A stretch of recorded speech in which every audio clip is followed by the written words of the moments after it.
adanya kemandirian atau otonomi satuan pendidikan untuk berkreasi, berinovasi, membuat terobosan-terobosan. Salah satunya dalam mengembangkan kurikulum operasional madrasah. Apa sih yang disebut dengan kurikulum operasional madrasah? Kurikulum operasional madrasah adalah kurikulum yang disusun, kurikulum yang dibuat oleh satuan pendidikan madrasah, oleh guru-guru madrasah, yang dikembangkan oleh guru-guru madrasah, gitu, atau yang dikembangkan oleh madrasah dan juga ditetapkan oleh madrasah untuk dipakai di madrasah masing-masing. Itu esensi daripada kurikulum operasional madrasah. Oleh karena itu, ketika madrasah memiliki visi yang berbeda, memiliki misi yang berbeda, memiliki program yang berbeda, memiliki tujuan dan target yang berbeda-beda, maka seyogyanya kurikulum operasionalnya juga berbeda antara satu dengan yang lainnya. Jangan sampai nanti visi misinya berbeda, tujuan targetnya berbeda, isi kurikulumnya sama. Itu seperti halnya orang mau masak soto, orang mau masak rawon, orang mau masak bakso, orang mau masak pecel, tapi resepnya sama. Nah, itu tidak mungkin. Oleh karena itu Bapak Ibu, besok ketika Bapak Ibu sharing bagaimana mengembangkan kurikulum operasional madrasah, itu sifatnya khas madrasah masing-masing sesuai dengan visi, misi, tujuan, dan target madrasah. Yang kedua, ya seperti yang disampaikan oleh Pak Kakanwil tadi, adanya penguatan karakter. Penguatan karakter peserta didik melalui kegiatan proyek penguatan profil pelajar Pancasila dan profil pelajar yang rahmatan lil alamin. P5 PPRA atau P5RA.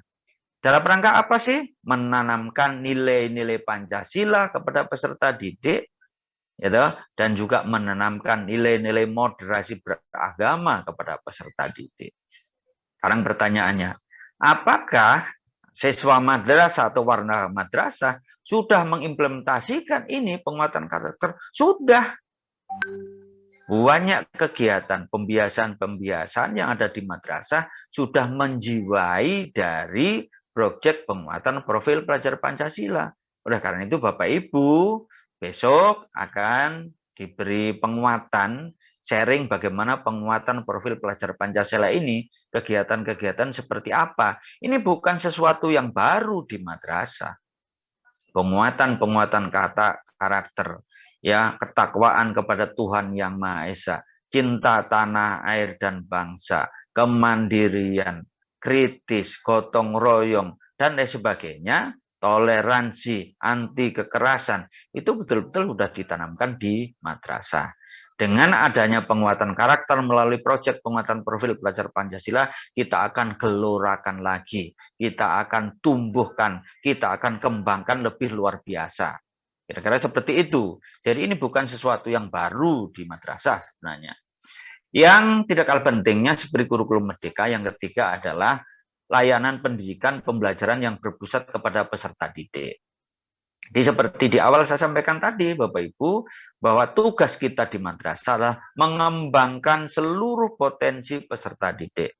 Allah telah memberikan anugerah, ya, kepada setiap insan, setiap peserta didik dengan anugerah bakat dan kecerdasan yang berbeda-beda. Tugas kita bukan untuk menyemarakan atau menyamaratakan atau menyamakan bakat minat anak, tapi bakat, minat, potensi anak tadi yang berbeda-beda tadi, yang beragam tadi, yuk kita kembangkan seoptimal mungkin.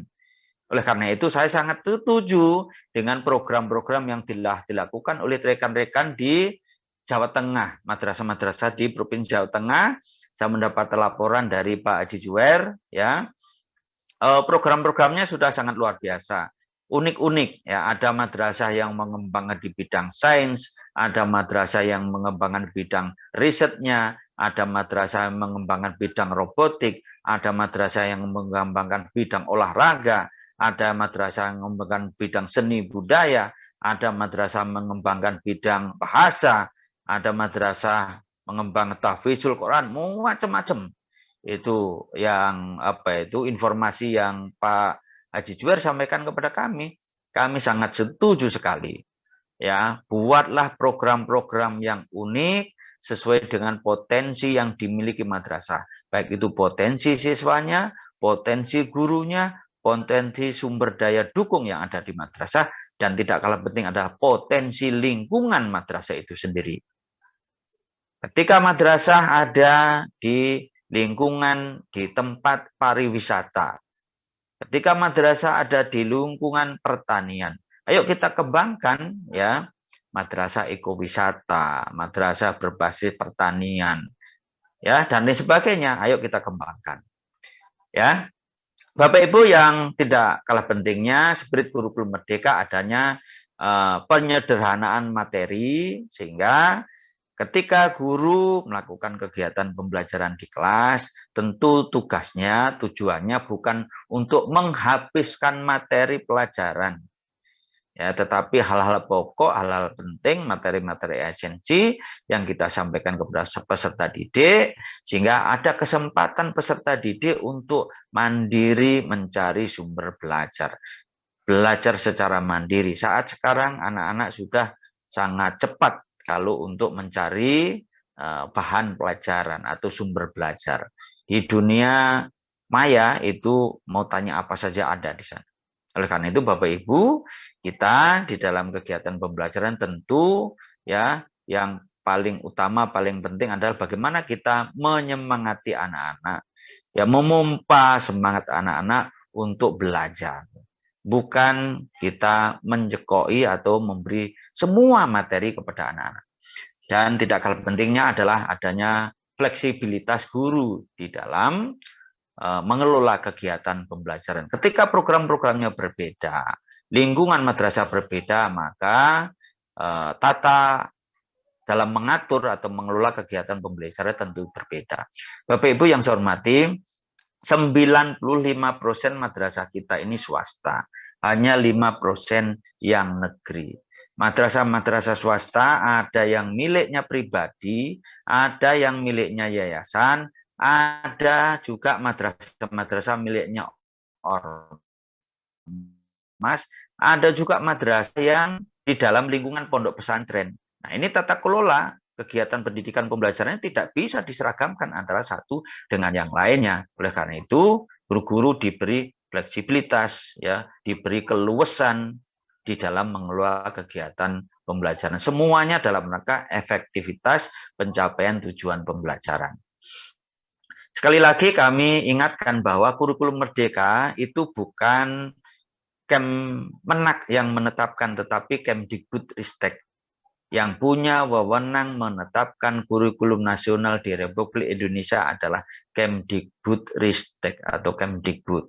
Tetapi bagaimana implementasi kurikulum merdeka atau kurikulum nasional di madrasah diatur oleh Kementerian Agama. Diatur oleh Kementerian Agama, disesuaikan dengan kekhasan nilai-nilai yang ada di madrasah, di mana madrasah adalah lembaga pendidikan umum berciri khas Islam, maka di sana ada mata pelajaran khas madrasah, antara lain Quran, hadis, fikih, akidah, akhlak, SKI, dan juga bahasa Arab. Kalau kita tidak mengatur secara khusus, maka tidak akan pernah muncul atau tidak akan pernah nongol itu mata pelajaran Qur'an, fikih, akidah, akhlak, SKI, dan juga bahasa Arab. Kalau kita pedomannya sama dengan yang bukan madrasah. Oleh karena itu perlu kita atur sendiri. Yang berikutnya sesuai dengan kebutuhan madrasah. Tadi beberapa keunikan diversifikasi madrasah tentu itu kebutuhannya berbeda, proses pembelajaran berbeda, pengaturannya berbeda, pengelolaan berbeda. Oleh karena itu Bapak Ibu implementasi kurikulum merdeka di madrasah nanti bisa berbeda-beda antara satu dengan yang lain. Bagaimana implementasi kurikulum merdeka di madrasah? Kita laksanakan secara bertahap. Ya, untuk jenjang RA Bapak Ibu, tahun pertama ya, madrasah yang misalkan baru tahun pertama nih bulan Juli besok mau melaksanakan kurikulum merdeka, maka dilaksanakan di kelas kecil, yaitu anak usia 4 sampai 5 tahun. Kalau sekarang di RA yang sudah misalkan menginjak tahun kedua pelaksanakan kurikulum merdeka karena sudah ditetapkan tahun lalu, maka tahun kedua ini nanti sudah meliputi kelas kecil maupun kelas besar, yaitu anak usia 5 tahun sampai 6 tahun.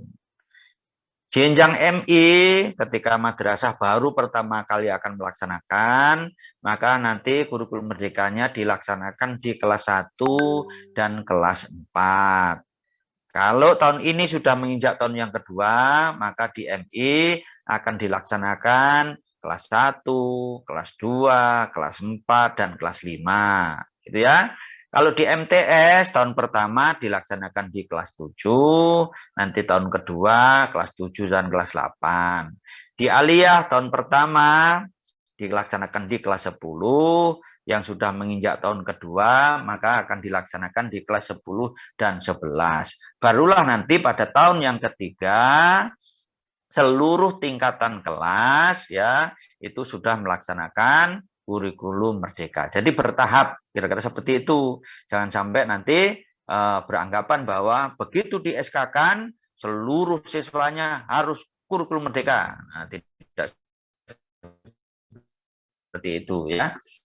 Itu yang saya hormati, 100% madrasah menerapkan kurikulum merdeka dari Kemdikbudristek ditambah dengan mata pelajaran yang menjadi ciri khas daripada madrasah yaitu PAI dan bahasa Arab. Struktur kurikulum di madrasah maupun di sekolah itu hampir sama, nanti ada bedanya beberapa hal mata pelajaran khusus tadi itu. Dalam struktur kurikulum hanya memuat dua, yaitu struktur mata pelajaran umum dan struktur mata pelajaran pilihan. Ya, untuk jenjang MI itu sama ya, seluruh Indonesia itu sama, tapi madrasah nanti boleh mengembangkan mata pelajaran muatan lokal yang menjadi kekhasan madrasah dalam rangka menguatkan potensi-potensi lokal yang ada di daerah. Yang kedua, untuk mata pelajaran umum wajib diikuti oleh seluruh peserta didik. Apa saja mata pelajaran umum di madrasah?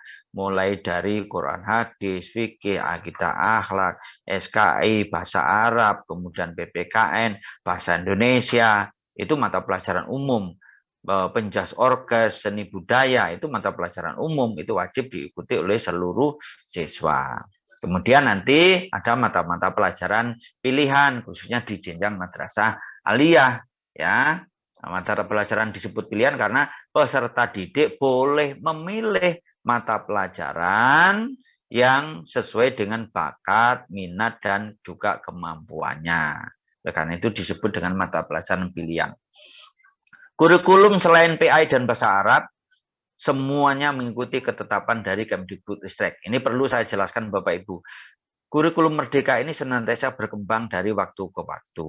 Sekarang aja yang namanya pencapaian pembelajaran mata pelajaran umum itu sudah berubah sebanyak 3 kali ya. Dan sekarang ini juga sedang direview untuk capaian pembelajaran. Ketika misalkan nanti ya tahu-tahu keluar lagi capaian pembelajaran yang terbaru, Bapak Ibu nggak usah bingung, kita ikuti saja. Kira-kira seperti itu karena memang selama masa pemulihan pembelajaran kurikulum merdeka itu akan senantiasa direview, dievaluasi, disempurnakan. Kira-kira begitu. Dinamis sekali ya, dinamis sekali. Yang berikutnya khusus untuk mata pelajaran PAI dan bahasa Arab mengikuti ketetapan dari Kementerian Agama. Khusus madrasah aliyah yang ditetapkan sebagai madrasah aliyah program keagamaan dapat menambahkan mata pelajaran khas di bidang keagamaannya. Karena MAPK ini berbeda dengan madrasah reguler yang lainnya. Ya. Kemudian khusus madrasah aliyah yang ditetapkan sebagai MA plus keterampilan itu dapat menambah mata pelajaran keterampilan yang ada di madrasah. Ya, yang disiapkan di madrasah. Apa saja keterampilannya? Jumlahnya puluhan bahkan ratusan. Ada otomotif, ada tata busana, ada tata boga, ada multimedia, ada TKJ, ada animasi, ada robotik, ada perhotelan, ada kuliner, ada barista, dan lain sebagainya. Silahkan dikembangkan. Harapan kami anak-anak akan mendapatkan bekal keterampilan, sekaligus anak-anak dilatih menjadi calon-calon wirausahawan yang nanti bisa hidup mandiri, bisa menyiapkan lapangan pekerjaan di masa yang akan datang. Untuk capaian pembelajaran, ya, apa itu capaian pembelajaran? Adalah kompetensi yang harus dikuasai peserta didik dalam kurun waktu tertentu. Kurun waktu tertentu, kalau dalam kurikulum Merdeka disebut dengan fase. Kalau di jenjang RA atau PAUD itu fase pondasi. Kemudian di jenjang MI itu kelas 1, kelas 2 itu fase A. Ya kan? Kelas 3 dan 4 fase B. Itu kelas 5 dan 6 fase C. Di MTS hanya satu fase yaitu fase D. Di Aliyah ada 2 fase, kelas 10 disebut fase E, kemudian kelas 11 dan 12 disebut fase F. Jadi capaian pembelajaran itu adalah kompetensi yang harus dicapai, dikuasai peserta didik pada kurun waktu tertentu, pada fase-fase tertentu tadi. Untuk capaian pembelajaran mata pelajaran selain PAI dan Bahasa Arab, itu mengikuti ketentuan dari Kemdikbudristek, sedang capaian pembelajaran PAI dan Bahasa Arab mengikuti ketentuan dari Kementerian Agama. Gitu ya. Oke, Bapak Ibu yang saya hormati, dalam rangka memberikan otonomi kepada satuan pendidikan, memberikan fleksibilitas kepada guru-guru di dalam mengatur pembelajaran, maka beban mengajar, beban belajar dalam kurikulum Merdeka oleh Kementerian Agama, oleh pemerintah pusat, itu diatur dalam 1 tahun, bukan per minggu, bukan per pekan. Oleh karena itu, madrasah dapat mengatur jam pelajaran setiap pekan, 2 pekan sekali, 3 pekan sekali, dalam 1 bulan, sistem blok, dan lain sebagainya itu boleh. Fleksibilitas semuanya pertimbangannya adalah untuk efektivitas pelaksanaan pembelajaran. Contohnya Bapak Ibu, kalau misalkan mata pelajaran seni budaya, ketika saya, misalkan Suwardi, guru seni budaya, mau mengajarkan tentang teori seni, itu cukup 1 jam, cukup 2 jam pelajaran. Tapi ketika saya mau mengajarkan praktikum atau praktek, bukan praktikum, praktek melukis, praktek membatik, praktek mengukir, ya, dan lain sebagainya, tentu tidak cukup hanya 2 jam pelajaran. Mungkin saya butuh waktu 4 jam pelajaran atau barangkali malah sampai 6 jam pelajaran. Oleh karena itu, sebagai guru seni, saya fleksibel. Satu ketika saya mengajar 2 jam, satu ketika saya mengajar 4 jam, satu ketika saya mengajar 6 jam pelajaran. Bagaimana mengatur fleksibilitas itu agar wakakurikulum nanti gak pusing? Ya gitu ya. Tentu semua guru diberi fleksibilitas dalam mengelola pembelajaran. Caranya adalah Bapak Ibu, silahkan disepakati bersama dulu di madrasah, ya dah, apakah di madrasah ya beban mengajar dalam 1 tahun itu disepakati di breakdown 1 pekan dulu, ya per pekan dihitung berapa. Ya, kemudian nanti dihitunglah beban tugas mengajar guru setiap pekannya jadinya ketemu berapa.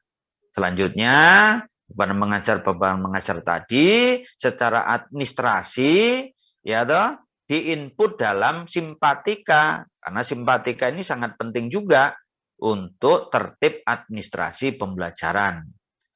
Ketika sudah selesai di input simpatika, maka kewajiban kita secara administrasi pembelajaran sudah selesai, sudah rampung. Setiap orang yang tersertifikasi punya kewajiban beban mengajar sesuai dengan yang ditentukan. Misalkan 24 jam beban mengajarnya. Selanjutnya implementasinya nanti yang luas, implementasinya. Gitu. Contohnya yang tadi, pelajaran seni tadi. Semuanya dalam rangka efektivitas pembelajaran. Ya, yang kedua, guru atau madrasah fleksibel di dalam merencanakan model-model pembelajaran sesuai dengan yang kita butuhkan gitu. Model pembelajaran bisa konvensional, bisa secara kolaborasi, bisa secara terintegrasi, pembelajaran sistem blok. Kalau di MA Plus keterampilan dengan sistem teaching factory dan sebagainya itu boleh-boleh saja. Nah, besok terkait dengan model-model pembelajaran ini akan dipandu, di-sharing, atau dipaparkan oleh narasumber yang sudah kami tunjuk. Besok akan didalami di sana ya. Oke, ini Bapak Ibu khusus untuk madrasah aliyah nih ya. Kalau untuk MI, MTS tidak ada perubahan yang terlalu mendasar. Ya, nama mata pelajaran hampir sama dengan tahun-tahun sebelumnya. Nah, khusus aliyah ini ada satu perubahan yang sangat signifikan. Kalau di kurikulum 2013, ya toh, siswa kelas 10 itu sudah ada peminatan, ada penjurusan, ya, peminatan IPA, IPS, bahasa, keagamaan. Tapi di kurikulum Merdeka, kelas 10 ini belum ada peminatan, belum ada penjurusan. Nah, itu yang pertama. Yang kedua, mata pelajaran yang tadinya berdiri sendiri, misalkan fisika, kimia, biologi, di kurikulum Merdeka dijadikan satu namanya mata pelajaran IPA. Kemudian yang biasanya ada mata pelajaran geografi, sosiologi, sejarah, ekonomi, gitu ya. Waktu di kurikulum Merdeka, di kurikulum 2013, mohon maaf. Sekarang di kurikulum Merdeka, mata pelajaran itu dijadikan satu, namanya mata pelajaran IPS. Itu. Sedangkan di aliyah, ini tidak ada guru yang tersertifikasi guru IPA. Nggak ada guru yang tersertifikasi guru IPS. Lalu bagaimana implementasinya? Nah, oleh karena itu, di MKMA 347 ada 3 alternatif. 3 alternatif ini nanti Bapak Ibu bisa memilih mana yang paling cocok, yang bisa dilakukan, mudah diimplementasikan di madrasah Bapak Ibu masing-masing. Gitu. Nggak usah tanya teman-temannya, yang penting dikomunikasikan di internal madrasah, disepakati yang bisa dijalankan di madrasah saya yang ini. Misalkan nih, ada alternatif A, mengajarkan muatan IPA atau muatan IPS secara terintegrasi. Jadi jadwal pelajarannya Bapak Ibu mata pelajaran IPA atau mata pelajaran IPS. Kalau IPA isinya itu ada fisika, ada kimia, ada biologi. Kalau IPS isinya ada geografi, sosiologi, ekonomi, dan sejarah. Itu terintegrasi, itu boleh. Atau yang kedua, mengajarkan muatan IPA atau muatan IPS secara bergantian dalam blok waktu terpisah. Misalkan nih, sekarang hari Jumat ya, ada pelajaran IPA yang ngajar guru kimia, ya, isinya tentang kimia. Minggu depan, hari Jumat, ada pelajaran IPA yang ngajar guru fisika, isinya tentang fisika. Minggu berikutnya ada pelajaran IPA yang ngajar guru biologi, isinya tentang biologi. Nah, begitu juga IPS. Nah, ini yang pilihan yang B. Atau pilihan yang C, mengajarkan muatan IPA atau muatan IPS secara paralel dengan jam pelajaran terpisah seperti mata pelajaran yang berbeda-beda. Nah, misalkan sekarang ini hari Jumat, ya, jam 1, 2, 3, 4, 5, 6 itu ada pelajaran IPA. Jam 1, 2-nya yang ngajar guru kimia, isinya kimia. Jam 3, 4 yang ngajar guru fisika, isinya tentang fisika. Jam 5, 6 yang ngajar guru biologi, isinya tentang biologi. Nah, kira-kira begitu juga boleh. Jadi Bapak Ibu tidak bermasalah terkait dengan guru tersertifikasi per mata pelajaran, walaupun di dalam kurikulum Merdeka nama mata pelajaran IPA ya dan mata pelajaran IPS. Selanjutnya pada tahun yang kedua nanti di kelas 11 dan 12 khususnya untuk jenjang madrasah aliyah peserta didik ya dapat memilih mata pelajaran kelompok pilihan. Bagaimana peserta didik memilih kelompok mata pelajaran pilihan? Disesuaikan dengan minatnya. Minat itu kecenderungan, kesenangan, apa yang disenangi. Kemudian bakat adalah potensi yang dimiliki sejak lahir. Kira-kira seperti itu, anugerah dari Allah Subhanahu wa taala, dari Tuhan gitu ya, atau kemampuannya atau kompetensinya. Sehingga Bapak Ibu nanti peserta didik ketika kelas 11 memilih mata pelajaran diarahkan. Nah, kalian sesuai dengan hasil pemetaan kami, guru-guru kami, kemudian mungkin ada juga yang mengadakan pemeriksaan psikologi atau tes bakat minat dan lain sebagainya, maka kamu ini punya bakat di bidang ini. Nah, oleh karena itu nanti ketika anak-anak memilih mata pelajaran pilihan, ya anak-anak disarankan disesuaikan dengan bakat, minatnya, dan juga kemampuannya. Tidak kalah pentingnya Bapak Ibu ketika anak-anak aliyah nih ya, punya cita-cita. Nah, cita-citanya menjadi ahli ekonomi, misalkan ya, ekonom. Atau cita-citanya kepingin menjadi menteri ekonomi atau menjadi pengusaha dan sebagainya. Maka kita atau guru-guru juga bisa menyarankan nih, kalau kamu punya cita-cita seperti itu, maka nanti kamu memilihnya adalah yang paling utama mata pelajaran ekonomi. Nah, kemudian mata pelajaran bahasa Inggris untuk mendukung cita-cita kamu tadi dan lain sebagainya. Ketika anak-anak punya apa itu impian kepingin jadi arsitek, misalkan begitu, nah melanjutkan perguruan tinggi jurusannya arsitek, apa kira-kira bekal yang harus dimiliki anak-anak? Tentu terkait dengan penguasaan ilmu fisika, kemudian matematika, ya, kimia dan sebagainya. Oleh karena itu, ketika nanti Bapak Ibu mendampingi anak-anak, tentu ya hal-hal tadi harus dipertimbangkan, mulai dari minatnya, bakatnya, kemampuannya, cita-citanya, dan sebagainya itu harus menjadi pertimbangan-pertimbangan dalam penentuan mata pelajaran pilihan yang harus diambil oleh anak-anak. Tidak kalah pentingnya Bapak Ibu, peserta didik dalam memilih mata pelajaran pilihan juga mempertimbangkan beban belajarnya. Ya, karena madrasah atau satuan pendidikan minimal menyiapkan 7 mata pelajaran pilihan. Mata pelajaran pilihan kalau Bapak Ibu baca di KMA 347 itu masih tertulis kelompok IPA, ya, ada kelompok IPS, ada kelompok bahasa, ada kelompok keagamaan. Nah, sekarang ketentuan baru dari Kemdikbudristek tidak dikelompokkan begitu, tapi semuanya menjadi mata pelajaran pilihan. Oleh karena itu nanti bisa macam-macam itu pilihan anak-anak gitu ya, tidak dikelompokkan IPA, IPS, bahasa dan sebagainya, tidak lagi, tapi semuanya disebut dengan mata pelajaran pilihan. Nah, kita ngikuti aja ketentuan-ketentuan itu, ya, perkembangan-perkembangan tadi itu. Yang berikutnya Bapak Ibu, alokasi mata pelajaran pilihan kalau dihitung dalam 1 tahun itu 720 sampai 900. Kalau di breakdown dalam 1 pekan itu antara 20 sampai 25 jam pelajaran per pekan atau per minggu di kelas 11 dan 640 sampai 800 per tahun atau di breakdown gitu ya. Per pekan menjadi 20 sampai 25. Kenapa berbeda? Hitungannya per pekannya kok sama 20 sampai 25? Karena minggu efektif ya untuk kelas 10 dan kelas 11 itu berbeda dengan kelas 12.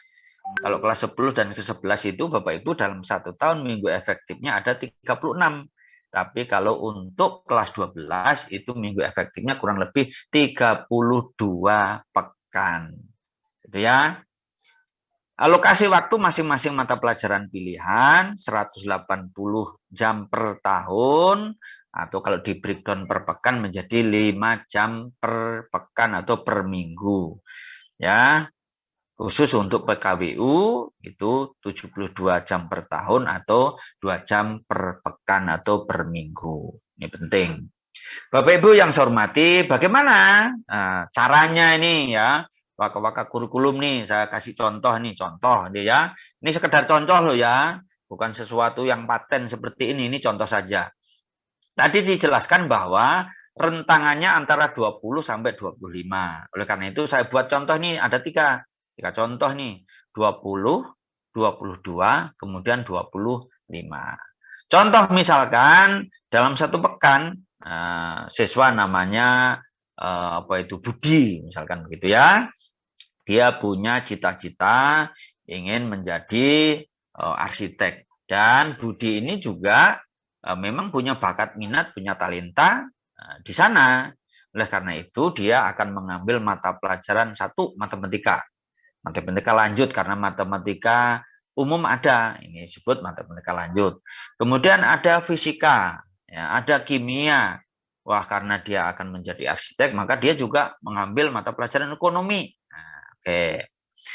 Masing-masing tadi mata pelajaran pilihan itu kan 5 jam. Maka dihitung tuh, matematika lanjutnya 5 jam, fisikanya 5 jam, kimianya 5 jam, ekonomi 5 jam. Totalnya ada 20 jam per pekan khusus mata pelajaran pilihan gitu ya. Mata pelajaran pilihannya saja nih. Di luar mata pelajaran umum, di luar muatan lokal ya. Oke. Yang berikutnya andai kata ya anak itu punya kemampuan juga agak lebih, madrasah punya apa itu sumber daya yang lebih ya, gurunya mencukupi dan lain sebagainya, sarana mencukupi, wah mau mengalokasikan 22 untuk JP per pekan mata pelajaran pilihan. Misalkan seseorang namanya Aminah nih, Aminah punya cita-cita kepengen jadi dokter, kepengen jadi perawat, kepengen jadi bidan, mungkin kepengen jadi guru biologi, ya mendalami ilmu biologi, ya, maka dia mengambil yang pertama matematika, nah, karena ilmu dasar ya, matematika lanjut, ya, kemudian ngambil biologi, kemudian ngambil kimia, karena punya cita-cita ingin menjadi dokter misalkan, atau menjadi perawat, menjadi bidan, sumber-sumber belajarnya rata-rata berbahasa Inggris, maka dia juga ngambil bahasa Inggris ya, sekaligus untuk menunjang kemampuannya dia dalam bekerja nanti gitu ya. Matematikanya 5 jam, biologinya 5 jam, kimianya 5 jam, bahasa Inggrisnya 5 jam. Itu kalau di breakdown per pekan tuh ya gitu. PKWU-nya, nah, kepengen dia juga punya nambah ini, itu 2 jam pelajaran sehingga totalnya menjadi 22 jam pelajaran. Wah, ada anak yang luar biasa nih, mau ngambil 25 atau madrasah menyiapkan per pekannya bisa sampai 25, waktunya ada misalkan gitu ya. Ini ada anak-anak yang kepengen punya cita-cita ahli di bidang ilmu sosial, maka dia ngambil geografi, ngambil sosiologi, ngambil ekonomi, ya, begitu ya. Dia juga kepengen juga, gitu, tahu tentang fisika, ya. Dan dia juga ingin mengembangkan kemampuan talentanya di bidang bahasa asing, misalkan bahasa Inggris. Bahasa asingnya itu banyak loh ya, boleh bahasa Arab, boleh bahasa Jerman, boleh bahasa Prancis, macam-macam tuh. Nah, kalau masing-masing 5, Bapak Ibu alokasinya sampai 25. Sekarang harus diperhatikan nih. Kira-kira madrasah nanti mau memilih 20, 22, 24, atau 25 misalkan, gitu ya. Itu pertimbangannya apa? Madrasah dapat menentukan alokasi waktu tadi dengan mempertimbangkan kebutuhan peserta didik dan ketersediaan guru atau jumlah guru yang ada. Nah, walaupun siswa itu sebenarnya bebas memilih mata pelajaran apa saja, tapi kalau madrasah itu tidak punya guru, mata pelajaran tertentu gurunya kurang dan sebagainya, tentu itu juga harus dipertimbangkan semuanya agar kegiatan pembelajaran di madrasah berjalan dengan baik, berjalan secara efektif, efisien, berjalan dengan optimal, sehingga kita bisa memberikan pendampingan kepada anak-anak secara luar biasa gitu ya. Bapak Ibu yang saya hormati, ada 3 hal penting di dalam kegiatan pembelajaran atau proses pembelajaran di madrasah. Jadi apapun kurikulumnya, seperti apapun perencanaannya, gitu ya, 3 hal penting yang harus diperhatikan. Yang pertama adalah perencanaan pembelajaran. Ya, buatlah yang sederhana, buatlah yang simple, yang mudah dilaksanakan. Jangan sampai bikin perencanaan pembelajaran yang berbelit-belit, guru sendiri sulit melaksanakan. Itu kami tidak mengharapkan seperti itu. Buatlah yang sederhana, simple, mudah dilaksanakan. Karena apa? Perencanaan pembelajaran itu tujuan utamanya adalah untuk kepentingan si guru di dalam melaksanakan proses pembelajaran agar efektif, agar efisien untuk mencapai tujuan. Nah, kira-kira seperti itu. Yang berikutnya harus dipahami bahwa perencanaan pembelajaran ini sifatnya dinamis, bukan sesuatu yang statis. Misalkan Bapak Ibu, guru sudah menetapkan nih, wah yang cocok metode pembelajaran saya A. Misalkan diskusi dan lain sebagainya. Ketika diimplementasikan di kelas A, guru itu ngajar kelas jam 1, 2, 3, 4, 5, 6 misalkan. Jam 1, 2 di kelas A, 3, 4 kelas B, 5, 6 kelas C misalkan ya.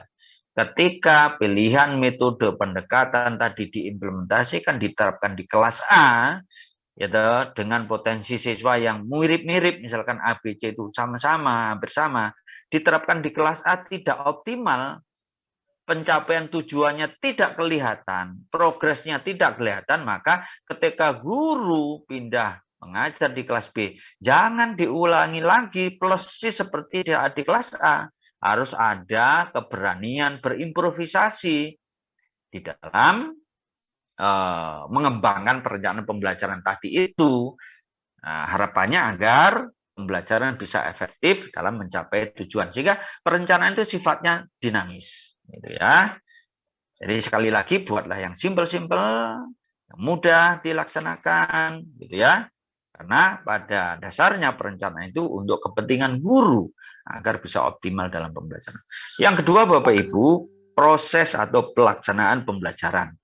Perencanaan yang baik belum menjamin prosesnya baik. Apalagi perencanaannya asal-asal. Gitu ya. Oleh karena itu, dua hal ini penting sehingga perencanaan buatlah yang sebaik mungkin untuk dia, gitu. Kemudian laksanakan semuanya dengan optimal. Insya Allah kalau prosesnya dilaksanakan secara optimal, maka hasilnya akan baik. Dalam proses pembelajaran atau pelaksanaan pembelajaran, harap memperhatikan keragaman bakat, minat, dan potensi peserta didik. Oleh karena itu, besok akan dibahas nih, bagaimana ketika peserta didik beragam bakat dan minatnya. Salah satunya Bapak Ibu bisa membuat kelompok-kelompok belajar disesuaikan dengan bakat, minat, dan potensi peserta didik agar kita bisa mengoptimalkan potensi tadi, bisa melayani secara optimal, bisa mendampingi anak-anak secara optimal. Itu.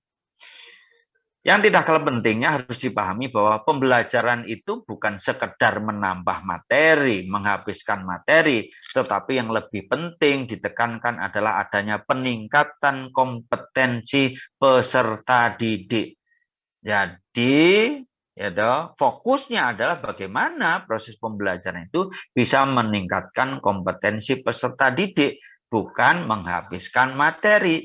Itu ya, bukan sekedar menghabiskan materi, tapi apakah kompetensi peserta didik menjadi lebih baik, berkembang lebih baik atau tidak. Itu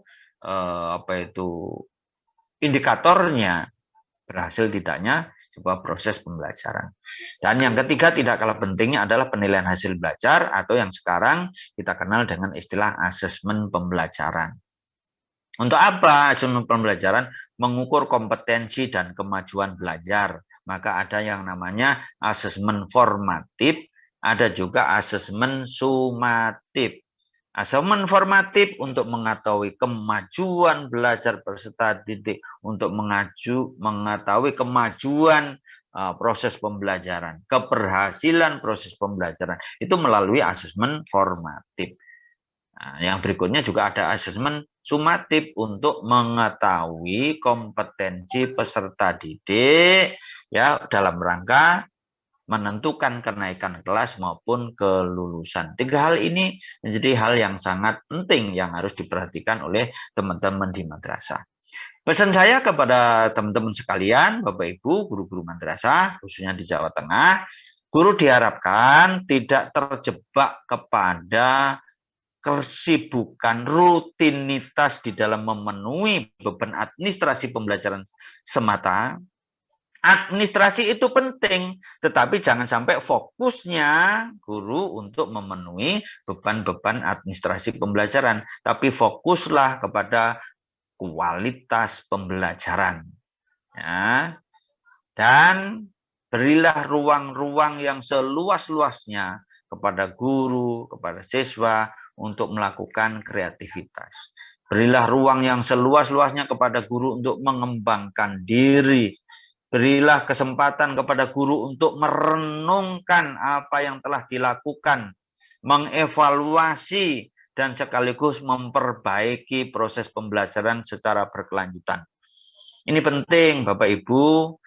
Kita sebagai pengelola madrasah, baik itu waka kurikulum, para kepala madrasah, saya menghimbau, berilah kesempatan kepada guru. Kalau bisa dalam 1 pekan itu ada waktu 1 hari atau mungkin setengah hari guru itu tidak mengajar, tapi tetap masuk, bukan berarti nggak masuk, tetap masuk di madrasah, ya di sekolah atau di madrasah, tapi tidak mengajar. Untuk apa?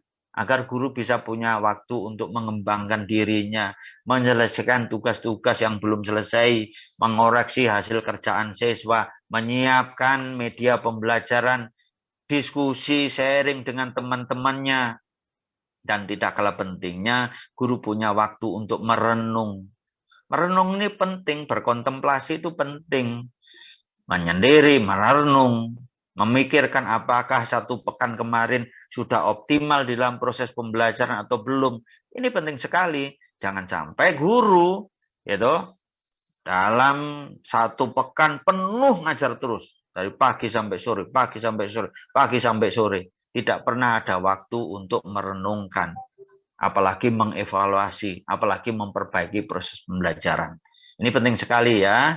Kita beri kesempatan teman-teman untuk mengembangkan diri, merenungkan, mengevaluasi, dan sebagainya.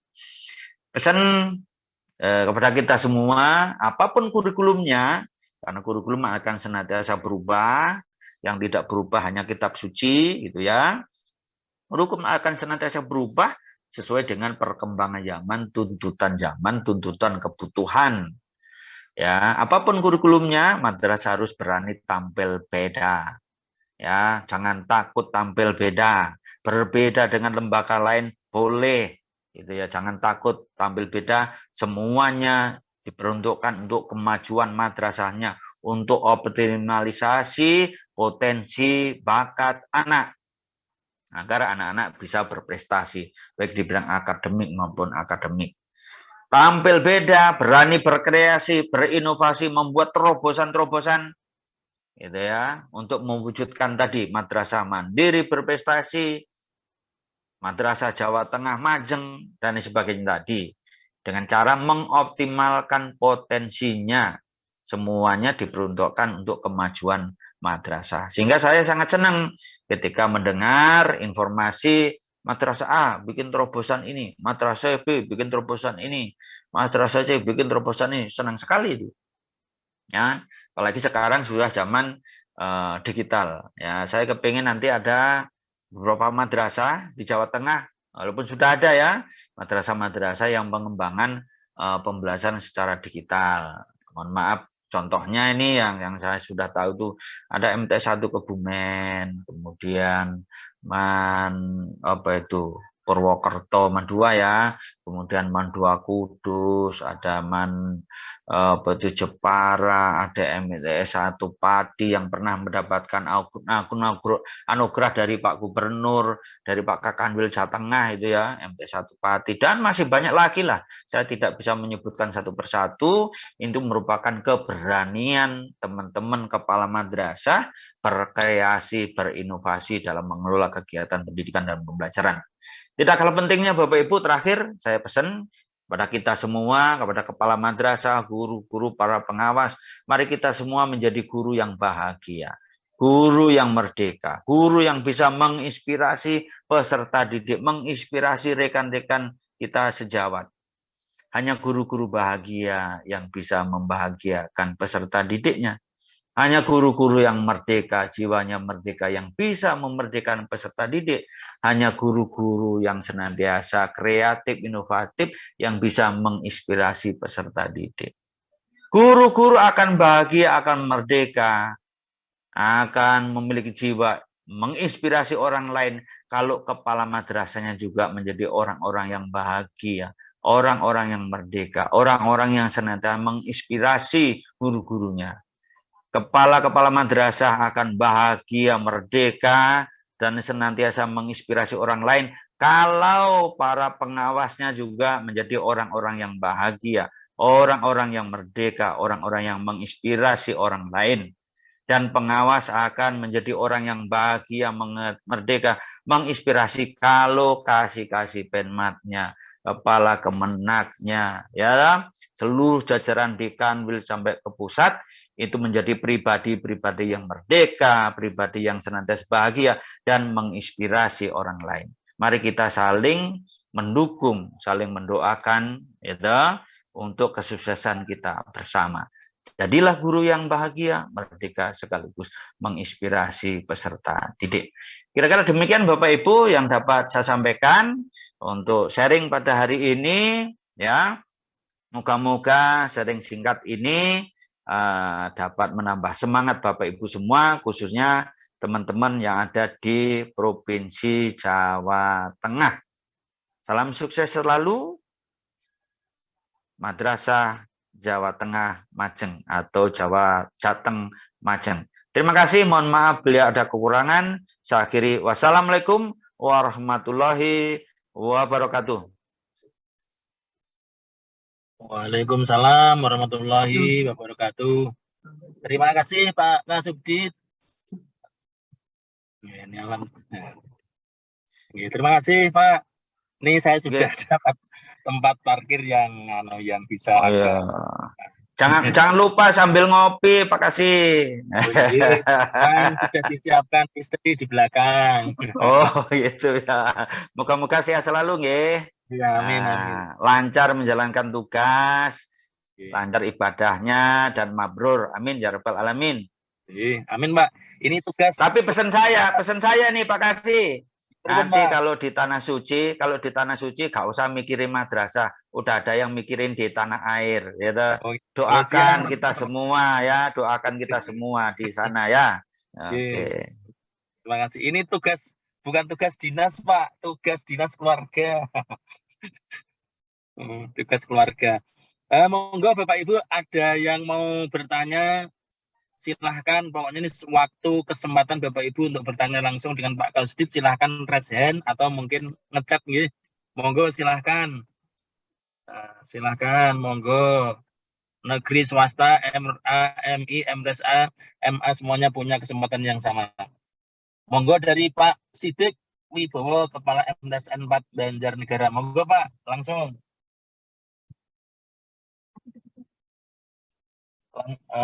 Di mute, di unmute.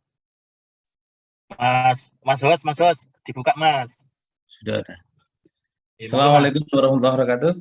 Waalaikumsalam warahmatullahi wabarakatuh. Monggo Pak Sidik. Yang terhormat Pak Kasubdit, terima kasih atas ilmunya. Yang saya hormati Pak Kasih, Pak Juhair. Bapak memperhatikan apa yang dipaparkan Bapak tadi. Sepertinya apa ya? Ya kami belum melaksanakan. kami belum melaksanakan kurikulum Merdeka Rencana besok. Tapi kami memprediksi atau membayangkan ini terkait dengan asesmen diagnostik, Bapak. Terkait dengan apa namanya sekarang yang diferensiasi, memahami keunikan masing-masing siswa dan juga memahami kearifan lokal atau potensi masing-masing anak itu berbeda-beda. Ketika kami melihat ini pengelompokannya bagaimana dan itu harus dipenuhi dengan sumber daya manusia atau guru-guru yang memiliki kompetensi yang lain yang berbeda atau yang banyak, dan juga kami merasa kalau misalnya di madrasah, misalnya tadi ketika ada MTS 1 Kebumen, fasilitas digital mungkin terpenuhi, Man Prokerto juga